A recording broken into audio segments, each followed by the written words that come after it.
হানজালা ভাইয়ের কথাগুলো শুনে যাবেন।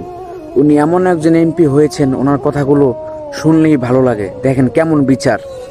ওর শাস্তি হবে 5 ওয়াক্ত নামাজ জামাতের সাথে পড়তে হবে, ফজর সহ। আপনার মেয়েরে আমি সমাজের সামনে আনি নাই, কারণ আমি কোনো মায়ের ইজ্জত নষ্ট করতে চাই না, আমি আমার কোন বোনের ইজ্জত নষ্ট করতে চাই না। যে অপরাধ করছে আমি সমাজে আইনা দাঁড় করে দিতে পারতাম, আমি মানা করছি, আমি বলছি না, আমি তার আনবো না। আপনার মেয়ের ইজ্জত আমি নষ্ট করি নাই, চাইলে আমি এখানে ওরা দাঁড় করে দিতে পারতাম। মানুষ দেখছেন, এখানে ক্যামেরা চলতেছে দুনিয়ার, আমি আমার এই বোনের ইজ্জত আমি এভাবে নষ্ট করব না।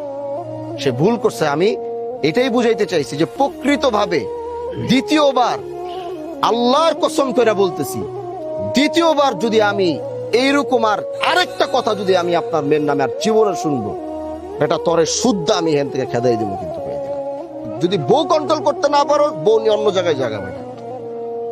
আরেকবার যদি আমি দ্বিতীয়বার শুনবো, আর মোবাইল চালানো বন্ধ।